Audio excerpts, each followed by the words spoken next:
जय हिंद। देखिए, अभी जो पहलगांव में इतना दुर्दांत अपराध किया इन लोगों ने, हमारे निहत्थे लोगों को, पर्यटकों को गोली मार दिया, ये हमारी इंटेलिजेंस फेल्योर था। और अगर अभी पाकिस्तान के साथ एक छोटा मोटा युद्ध होता है तो इस स्थिति में किसका पलड़ा भारी रहेगा और भारत को क्या करना चाहिए? देखिए, हमारा इंटेलिजेंस फेल्योर था यहाँ पर। हम लोग को पता था कि पाकिस्तान के बलूचिस्तान में ट्रेन हाईजैक हुई है। पाकिस्तान इसका ध्यान भटकाने के लिए, अपने फेल्योर को छुपाने के लिए कुछ ना कुछ चीज़ों को करेगा, फिर भी हम लोग ने इसे इग्नोर किया। हालिया में रावलपिंडी में जो इसने बयान दिया था आसिम मुनीर की, हम अलग हैं, हम दुनिया को बताएंगे कि हम मुस्लिम बाकियों से अलग हैं, ये बात हकीकत है कि हम इंडियन मुसलमानों से तुम्हारा कोई तुलना ही नहीं है, क्योंकि शेर और सुअर में कोई तुलना नहीं होता है। इसके अलावा टेरिफ वार भी चल रहा था, इसे भी हमारी इंटेलिजेंस एजेंसियों ने उतना ध्यान से नहीं दिया। हालांकि लास्ट मोमेंट पर इंटेलिजेंस ने कहा था कि अप्रैल के दूसरे सप्ताह में हमला हो सकता है। अप्रैल के जब दूसरे सप्ताह में हमला की इतनी सटीक जानकारी थी, फिर भी जब यहाँ पे पर्यटक थे, यहाँ पर इस बसरान घाटी में, यहाँ पर एक भी हॉस्पिटल नहीं था, ना ही एक कोई पुलिस का जवान था, ना ही कोई मिलिट्री थी यहाँ पर। इसके अलावे जब यहाँ पे दुर्घटना हुई, जब आतंकवादियों ने गोली मारा, तो उस समय लगभग आधे घंटे बाद नीचे से आर्मी आ रही है या फिर पुलिस आ रही है। आधा घंटा में तो कोई पर्यटक को तो गोली वगैरह चलाने आता नहीं है, और ये पूरी घाटी खाली थी, कहीं छुपने का भी जगह नहीं था, वहां आराम से गोली मार दिया गया। कुछ लोगों की तो मृत्यु केवल ब्लड लॉस की वजह से हो गई, क्योंकि एम्बुलेंस भी 1.5 घंटा बाद आई थी। तो वहां जब इतने बड़े पर्यटकों का स्थल था, इतने हजारों की संख्या में पर्यटक थे, तो सरकार क्या कर रही थी?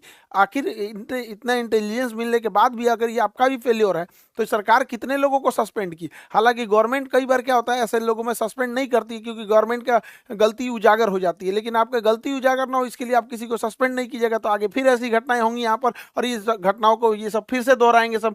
देखिए, इसमें करना क्या चाहिए, बिना लोकल के सपोर्ट के ये नहीं हुआ होगा। तो जो लोकल इनके स्पाई के रूप में काम कर रहे थे, उन्हें सेना जो है पब्लिकली सजा दे, सबके सामने जितनी कठोर सजा हो सकती है उतनी कठोर सजा दो। लेकिन वैसे कश्मीरी जिन्होंने पूरे तन मन से भारत के लिए अपना जान तक इन्होंने निछावर कर दिया, ऐसे कश्मीरी का रिस्पेक्ट होना चाहिए। चाहे वो कोई भी कश्मीरी भाई हो, चाहे वो नजाकत अली हो जो टूरिस्ट गाइड का काम कर रहे थे, लगभग 11 लोगों को बचाएं, चाहे वो माजिद खान ड्राइवर हैं जिन्होंने लगभग 6 लोगों को बचाया, चाहे सैयद हुसैन आबिद हो जो लड़ते लड़ते शहीद हो गए, आतंकवादियों से M4 राइफल छीन लिए, ऐसे लोगों का भी सम्मान होना चाहिए। हालांकि मीडिया में ये सब चीज़ों को दब गए हैं, क्योंकि जब ये दिखाएंगे तो पाकिस्तानियों का भी मनोबल टूटेगा। पहले ऐसे लगता था पाकिस्तानियों को ना कि कश्मीर के सारे लोग पाकिस्तान का साथ देंगे, अब ऐसा नहीं है। हम तो महाराष्ट्र सरकार का भी धन्यवाद देते हैं, एक नाथ शिंदे जी का, जिन्होंने ऐलान किया है कुछ पुरस्कार राशि देने के लिए ऐसे परिवार को, और इनका टूटा हुआ मकान भी बनाने की बात कहे हैं।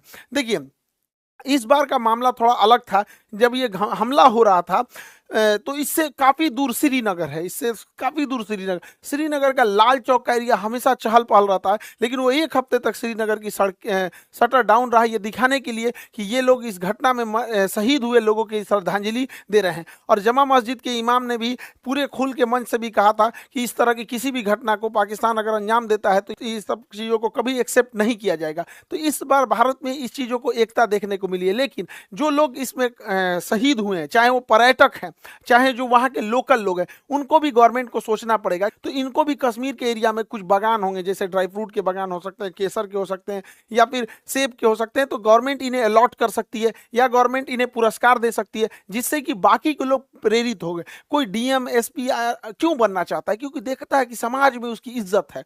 तो ऐसे लोग जो इस तरह से, जो पहाड़ पे चला नहीं जाता है, अपने पीठ पे लेकर बच्चे को लेकर भागे हैं लोग, ऐसे लोग को जब हम समाज में पुरस्कृत देंगे तो बाकी लोगों को भी प्रेरणा मिलेगी, लोग पत्थर चलाना छोड़ के ऐसे कामों में आएंगे। सरकार को इसमें भी ध्यान देना चाहिए। और जो ये बहन को सोचिए क्या बीत रहा होगा, ऐसे शहीद हो गए जो यहाँ पर, इन लोगों को कश्मीर में ये घूमने आए थे पर्यटक बनकर, लेकिन यहाँ पर इन लोगों को एक एरिया सरकार को अलॉट कर देना चाहिए कि ये उन्हीं लोग के लिए एरिया अलॉट रहेगा। जो लोग यहाँ पे शहीद हुए उनके परिवार के लिए ये एरिया अलॉट कर दिया जाएगा। और हर साल 22 अप्रैल को हर साल बड़ी संख्या में पर्यटक फिर उसी जगह पर जाएं, और उसी घाटी पे जहां पे आतंकवादियों ने गोली चलाया था, वहां हम लोग दोबारा खड़े होकर लाखों की संख्या में तिरंगा झंडा लेकर भारत माता की गान गाएं और अपना राष्ट्र गान गाएं, और ये दिखा सके आतंकवादियों को कि तुम्हारे गोलियों से हम डरने वाले नहीं हैं, हमारे हौसले अभी भी बुलंद है, तुम्हारे कायराना हरकत से हम नहीं है, औकात है तो हमारी इंडियन आर्मी से लड़ लो यहाँ पर। अब हम लोग को समझना पड़ेगा कि ये आतंकवादी सब चाहते क्या है, ये आतंकवादी क्या चाहते हैं। देखिए, ये आतंकवादी अगर चाहता तो इनको गोली मार दिया, इनकी वाइफ को भी मार सकता था, लेकिन नहीं मारा। कहा कहा कि मतलब पूछा कि हिंदू हो कि मुस्लिम हो, धर्म पूछ के मारा। ये जानता था कि ये बात जब समाज में जाएगी तो ये इन आतंकवादियों का मकसद है कि भारत को इंटरनल तोड़ दिया जाए। देखिए एक्सटर्नल लड़ाइयां हम लड़ सकते हैं, इंटरनल टूट जाएंगे तो बड़ा मुश्किल हो जाता है। तो जानबूझ के गोली मार दिया और इन्हें छोड़ दिया ताकि समाज में ये बात फैले, ताकि एक दूसरे से नफरत बहुत ज्यादा फैले। लेकिन उसी समाज में ये नहीं जान रहा था, जैसे आबिद जैसे लोग भी थे, उसी समाज में नजाकत अली जैसे लोग भी थे जिन्होंने इन पर्यटकों को निकालने का काम किया। और इतनी बड़ी घटना में जहां पर मेजॉरिटी कम्युनिटी हिंदू है भारत में, और पूछ कर कि तुम हिंदू हो कि नहीं, और गोली मारा गया, फिर भी इस समाज में, इस देश में एक भी दंगा होने नहीं दिया गया। जो बताता है कि हमारा समाज, हमारी संस्कृति, हमारे भारत और सनातन संस्कृति में जो ये जो चीजें हैं, इतना ये इन सबों की तरह नफरती ये जो आतंकवादी बढ़ रहे हैं सब, इन सबको तो वर्दी पहनने का भी अधिकार नहीं है। इन लोगों को बताइए धर्म जाति पूछ के कौन हत्या करता है किसी का?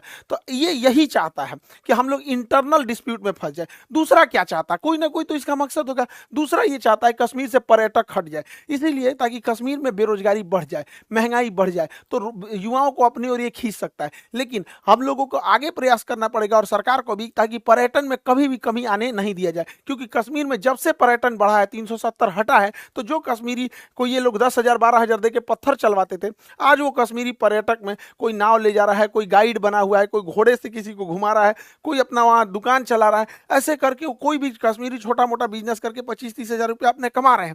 धीरे धीरे जब वो सेटल्ड हो जाएंगे तो अपना घर बनाएंगे, अपने बच्चों को पढ़ाएंगे, अपने लिए कुछ गाड़ी घोड़ा खरीदेंगे, फिर उनकी लाइफ होगी। तो वो कश्मीरियों को समझ में आएगा कि पाकिस्तानी उनका ब्रेन वॉश करते हैं, फिर उनको लगने लगेगा कि नहीं, हमको ये सब आतंकवादी पत्थर नहीं चलाना है, हमारा हंसता खेलता परिवार है। तो भारतीय सेना, भारत सरकार और 370 हटने के बाद बड़ी मेहनत से हम लोग गए। आज कश्मीरियों में पत्थर चलाने वाला इन चोटों को मिल नहीं रहे हैं सब, क्योंकि वो पर्यटन में एक दूसरे से घुले मुले हुए हैं सब। तो ये हम लोगों की भी जिम्मेदारी बनती है कि कहीं ऐसा ना हो कि इमोशन में आके, गुस्से में आके हम लोग इस सब इन आतंकवादियों के ट्रैप में फंस जाए। इस ट्रैप में हम लोग को नहीं फंसना है। अब जैसे सिंधु जल समझौता 1960 में था, इसके तहत क्या था, इन यानी सिंधु, झेलम, चिनाब, इन नदियों का पानी का अधिकार मिल गया था पाकिस्तान को, और सतलज, ब्यास, रावी, इसके पानी का अधिकार मिला था इंडिया को। वो भी हम लोग इसका पूरा यूज नहीं कर सकते, लेकिन भारत ने इनमें बहुत सारे डैम बना दिए, सलाल डैम, बेलगिहार, दुलहस्ती, किशनगंगा परियोजना, कई सारे डैम बना दिया। अब इसमें इतनी भयानक घटना हुई थी, इसलिए भारत सरकार ने इन डैम के पानियों को रोका। हालांकि हमारे पास अभी फिलहाल पूरा इंफ्रास्ट्रक्चर नहीं है कि पानियों को ज्यादा देर तक होल्ड कर सके, लेकिन अभी क्या है कि 2 महीने बाद धान बोने की टाइम आएगा, और जब हम धान बोते हैं तो धान में ज्यादा पानी चाहिए, उस समय बांध की पानी रोक दे और जो धान की फसल है ये नष्ट हो जाए, धान की फसल नष्ट हो जाए, क्योंकि पानी नहीं मिलेगा तो धान की फसल बर्बाद हो जाएगी। और उस पानी को रोके रखे, और जब ये पानी जाएगा, ठंडी का दिन आएगा, अक्टूबर नवंबर आएगा, तो गेहूं बोने का टाइम आता है, गेहूं को ज्यादा पानी देंगे तब नष्ट हो जाएगा, तो उस समय पनिया छोड़ दे, धान को सुखा के मुआ दे, गेहूं को भिगा के खत्म कर दे। इन भिकमंगों को जब आटा खरीदेगा 600 रुपए किलो, तब समझ में आएगा कैसे तड़पा तड़पा के। देखिए हमारे मासूम जनता, मासूम लोगों को गोली मारे हैं सब, जो पर्यटक थे इन्होंने कोई गलती नहीं किया तो उन्हें मारे थे सब यहाँ पर। इसलिए हम लोगों का भी ये कर्तव्य बनता है कि सूद समेत उनको लौटा दिया जाए। बच्चा बच्चा पूछे कि अब्बा, पापा, मम्मी, आटा इतना महंगा क्यों हो गया, तब समझ जाएगा कि पानी रोक दिया है भारत वहां पर। ये करना चाहिए। और यहाँ पर बांध का इंफ्रास्ट्रक्चर बना के इन बांध को रेगिस्तान में, राजस्थान के थार मरुस्थल में इंदिरा गांधी के पैरेलल कई नहरें बना के रेगिस्तानी एरिया में भर देना चाहिए। यहाँ के रेगिस्तान में रहने वाले लोगों को पानी की बहुत किल्लत होती है, तो हम ये पानी अपने दुश्मन देश को क्यों दे जब हमारे पास इंफ्रास्ट्रक्चर यहाँ, हालांकि हमारे पास अभी इतना इंफ्रास्ट्रक्चर नहीं है, लेकिन ये लॉन्ग टाइम है, रेगिस्तान में हम लोग को इन पानियों को भेज देना चाहिए। और जो भी पानी जो यहाँ पाकिस्तान जा रहा है उसको जब हम इधर डाइवर्ट करेंगे तो इस एरिया में, पंजाब और राजस्थान की इस एरिया में जो कागज उद्योग है, लुगदी उद्योग है, कार्टून बनता है, कागज बनता है, ये सब में सबसे ज्यादा पानी की खपत होती है। 2014 यूपीएससी में क्वेश्चन पूछा था कि सबसे ज्यादा पानी की खपत किसमें होती है, कागज एवं लुगदी उद्योग, ऑप्शन बी पे लिखा हुआ था। तो इस एरिया में कागज वगैरह का उद्योग डालना चाहिए जिसमें पानी की हैवी खपत है, वैसे एरिया में नहीं डालना चाहिए जहाँ पानी कम है। हालांकि यहाँ पर हम लोग उतना इंफ्रास्ट्रक्चर नहीं बना है, वरना इन पानियों को हम लोग दिल्ली की ओर भी मोड़ सकते हैं। वो मोड़ने के लिए जो सिस्टम आता है उसे एक्वाडक्ट कहते हैं। ये देखिए देखिए ये एक्वाडक्ट है, ये एक्वाडक्ट के रास्ते हम पानी को मोड़ सकते हैं, और एक्वाडक्ट के रास्ते अगर हम दिल्ली यमुना में ले आ दें और यमुना में तेज गति से छोड़ दें तो यमुना नदी में जो गंदगी की समस्या है वो तेज बहाव के कारण बह जाएगा, और आगे एक लोहे की जाली लगा दे जिससे कि जो प्लास्टिक है, कूड़े करकट है, उसे हम रोका जा सकता है, और पूरा का पूरा पानी साफ हो जाएगा। यमुना साफ के लिए देख रहे थे, यमुना साफ करने के लिए जोड़ देंगे नदियों को तो यमुना आराम से साफ हो जाएगी, बहाव के साथ आगे बढ़ जाएगी यमुना नदी। पाकिस्तानी सेना सोचती है कि छोटा मोटा एयर स्ट्राइक टाइप की कोई घटना हो जाए जिससे कि पाकिस्तानी सेना का जो जनरल है आसिम मुनीर वो अपने आप को रेलेवेंट दिखा सके कि हमारी कितनी जरूरत है, वो पाकिस्तान को कितना बचा के रखा है। लेकिन भारत को यहाँ इजराइल जैसे सोचने की जरूरत है, यदि एक भी हमला हो तो बड़ा सटीक हो, पाकिस्तान की कमर तोड़ दिया जाए। पाकिस्तान में जो बिजली घर है, भारत यहाँ से जब हमला करे तो इसके बिजली घर को उड़ा दे जिससे कि बिजली ही ना बन पाए, और जो ग्रिड होता है, ग्रिड जहाँ से बिजली डिस्ट्रीब्यूट होती है, ग्रिड उड़ा दे। अगर बिजली घर और ग्रिड उड़ गया, अगर 10 मिसाइल ग्रिड पे मारो, 10 मिसाइल मार देना यहाँ पे बिजली घर पे, पूरे पाकिस्तान में ब्लैकआउट हो जाएगा, सोचने समझने के टाइम ही नहीं मिलेगा। और इस गर्मी के टाइम पे अगर ब्लैकआउट हुआ यानी पूरी बिजली खत्म हो गई तो सारे स्कूल बंद हो जाएंगे, कॉलेज बंद हो जाएंगे, railway station, airport, industry, factory, company, दुकान, सारी चीजें ठप हो जाएंगी। उसके बाद जो इसकी ऑयल रिफाइनरी, ऑयल डिपो है, ऑयल डिपो जो है, ऑयल रिफाइनरी है, इसको उड़ा देने के बाद फ्यूल खत्म। जब फ्यूल खत्म हो गया तो ना स्कूटी चलेगा, बाइक, कार, टेम्पू, मोटरसाइकिल कुछ भी आगे नहीं बढ़ पाएगा। ट्रांसपोर्टेशन को ही रोकना जरूरी होता है। जितने भी बड़े पुल होते हैं, जितने बड़े मेजर पुल हैं, इन पुल को अगर गिरा दिया जाए तो पुल को गिरा देने की वजह से ट्रेन भी नहीं चल पाएगी यहाँ से, और ना ही कोई बड़ी गाड़ियाँ जा पाएंगी। हालांकि ट्रेन को रोकने के लिए सबसे ज़्यादा होता है जो बड़े जंक्शन होते हैं, उनके जंक्शन पॉइंट पे अगर बम्बार्डमेंट कर दिया जाता है तो ट्रेन का आवाजाही बंद हो जाता है। तो भारत सरकार को स्ट्रेटेजिकली हमला करना पड़ेगा और नीचे से नौसेना का ब्लॉकेज लगा देना है और ऊपर से धो देना है, ताकि अगर 2 दिन के लिए भी सर्जिकल स्ट्राइक होता है तो इसका बहुत लंबा इंपैक्ट पाकिस्तानी अर्थव्यवस्था में दिखना चाहिए कि अगले 10 साल तक पाकिस्तान उसकी भरपाई ही करते रह जाए। देखिए, कश्मीर से ही ज्यादा घुसपैठ होने का एक बड़ा कारण ज्योग्राफिकल टेरेन है। वहां ज्योग्राफी की जो बनावट है, एक पहाड़ है, उबड़ खाबड़ है, और इसमें इतने घने जंगल है, इतना घना जंगल है कि हाथी छुप जाती है इन जंगलों के बीच में। तो इसके बीच में आतंकवादी को छुपना तो बड़ा ईजी है। तो भारत सरकार को और सेना को एक कड़ा एक्शन लेना पड़ेगा। पर्यावरण जाए साइड में, यहाँ पे पहले देश की सुरक्षा जरूरी है। वहां पे जो बॉर्डर का एरिया है, लगभग 1 किलोमीटर चौड़ाई में जितने पेड़ हैं उन सबको साफ कर देना चाहिए। इन पेड़ को साफ कर देना चाहिए। जैसे देखिए, यहाँ पर कोई भी आतंकवादी छुप सकता है, यहाँ छुप सकता है, यहाँ छुप सकता है, यहाँ छुप सकता है, लेकिन ये जो बीच वाला एरिया है, यहाँ कोई आतंकवादी नहीं छुप सकता है। तो ऐसे जो एरिया है बॉर्डर से सट के लगभग 1 से 2 किलोमीटर की चौड़ाई में पूरा साफ कर देना चाहिए जंगल। लेकिन दिक्कत ये है कि अगर साफ कर देंगे तो कोई भी आएगा तो दिख जाएगा, तो ये तो ठीक है, लेकिन दोबारा जंगल उग जाएंगे। तो ऐसे क्या किया जाता है, एक सीमेंट ब्लैंकेट आता है, सीमेंट का कंबल होता है, उसको बिछा दिया जाता है, उसके ऊपर पानी का फुहारा मार दिया जाता है। तो बरसात से पहले बिछा दे, पानी का फुहारा मारेंगे, सट जाएगा, जमीन पकड़ लेगा, फिर उसके ऊपर कोई चीज नहीं उगेगा। तो 1.5-2 किलोमीटर खाली हो गया, कोई आए दंदना दो यहाँ पर। लेकिन ये क्या करेंगे सर, फिर सुरंग खोद के अंदर से आएंगे सर, थोड़ा पैसा लगेगा। एक ड्रेजिंग मशीन आती है, जितना गहरा खोदना है उतना गहरा ये खोद सकती है, ये खोदते हुए आगे बढ़ती है। तो ऐसे क्या है कि जहां तक, क्योंकि सुरंग खोदेंगे सब, मिट्टी से खोद सकते हैं सब, तो बॉर्डर के पास इन ड्रेजर मशीनों को लगा के पूरी ड्रिलिंग कर दे और उसमें सीमेंट, रीइंफोर्समेंट सीमेंट छत डाल के और ढलैया करते हुए चले जाए। यहाँ पर अडानी के पास तो सीमेंट की कमी है ही नहीं है, सरकार उससे लेके और डाल दे यहाँ से वहां तक, पूरा अंदर अंदर दीवार टाइप का, क्योंकि नीचे से सुरंग में भी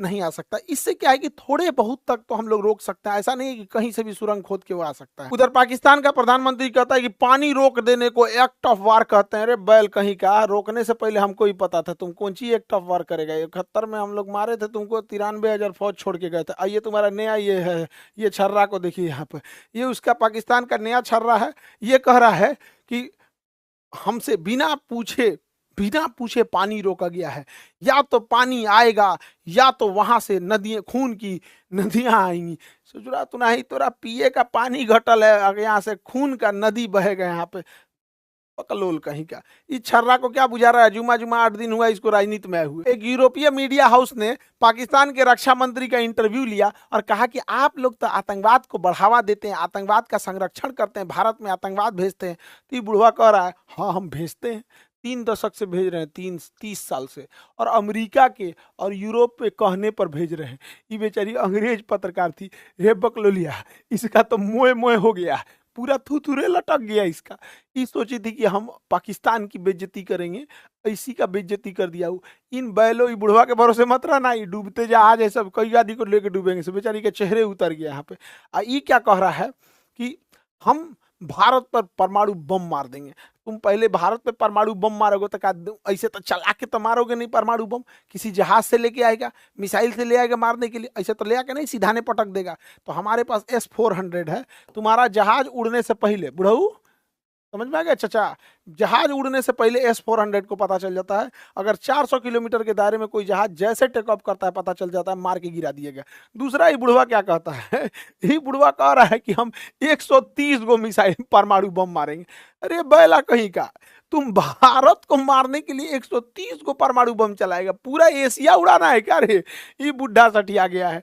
इसको पूरा एशिया, हम लोग को कोई जरूरत नहीं है 130 परमाणु बम चलाने की। हम लोग के लिए 5 गो इनफ है। इधर ग्वादर, इधर कराची, इस्लामाबाद, मुल्तान, लाहौर, पेशावर, यही 5-6 गो है, ये है काम खत्म। यहाँ 130 गो चलाएगा ये बैल कहीं का।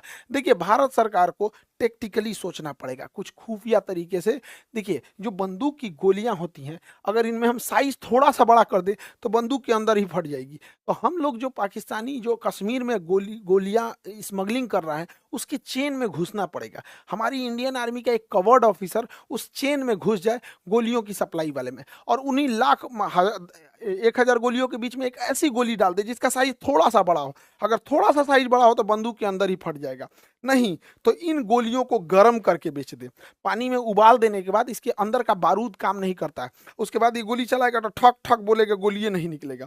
तो धीरे धीरे धीरे धीरे कैसे नकली नोट मार्केट में आ जाता है तो पता नहीं चलता। उसी तरह नकली गोलियां पहुंचा देना है, जो साइज में बड़ी हो तो बंदूक फाड़ देगी, नहीं तो उबला हुआ रहेगा। पानी में उबाल देंगे, उसके बाद सुखा देंगे तो पता कौन चीज चलेगा कि अंदर का बारूद काम नहीं कर रहा है। 1000 के बीच में से 100 गो गोली ऐसे ना निकाल दे तो ये हो जाएगा। लेकिन हम तो कहते हैं सरकार से कि एक छोटे साइज का नैनो चिप बनाइए, माइक्रो चिप बनाइए, जो जीपीएस सिग्नल दे सके, जीपीएस सिग्नल दे सके, और इन बंदूक के पीछे बट में या कहीं पे भी उसको इंस्टॉल कर दे। उस जीपीएस सिग्नल देने वाले को जहां भी इंजीनियर देखे, सब कोई सुटेबल जगह, उसके जगह पे उसको इंस्टॉल कर दे, और स्मगलर के थ्रू, अपने ही स्पाई खुफिया एजेंसी के थ्रू उन आतंकवादियों में बंटवा दे राइफल। अब ये ससुरा राइफलवा में जीपीएस लगल है, अभी जहां जहां आतंकवादी जाएगा सब ना, वो जीपीएस ट्रैक करते रहेगा। इनको मारना नहीं है, बाप रे बाप, मारना नहीं है, पकड़ा जाएंगे सभी सब। ये जहां जहां घुसेगा, कहाँ रुका है, किसके यहाँ रुका है, नाश्ता के टाइम कहाँ था, रात में कहाँ था, खाना के टाइम कहाँ था, बंदूक चलाने कहाँ गया है, बॉर्डर पार किया है कि नहीं, कहाँ नहीं किया। ऐसा ऐसा अगर हम लोग 100 गो बंदूक हिला दिए लोग ना, राइफल हिला दिए लोग ना, 6 महीना तक इन राइफल वालों को मारना ही नहीं है। 6 महीना तक सारी जानकारी हम लोग को मिल जाएगी यहाँ पे। तो हम तो कहते हैं कि भैया थोड़ा सा खुफिया तरीका से सोचना पड़ेगा, खतरनाक तरीका से। शराफत से भी लड़ना है, सामने से भी लड़ना है, और खतरनाक बुद्धि से भी लड़ना है। तब जाके इन हम अपने कश्मीर को शांत रख पाएंगे। कश्मीर हमारे लिए माथे का मुकुट है, उसके लिए हमें जो करना पड़ेगा हम वो करेंगे। आप क्या सोचते हैं इसके बारे में? क्या इसके अंदर जीपीएस लगाना चाहिए, या फिर बंदूक की गोली का साइज बढ़ा के, या फिर उबाल के गोलियों को सप्लाई करना चाहिए कि नहीं, ताकि उन लोगों के जो मनोबल है, उनके मानसिकता पे हम जीत सके? आगे हम आपको अगले वीडियो में मिलेंगे। जय हिंद।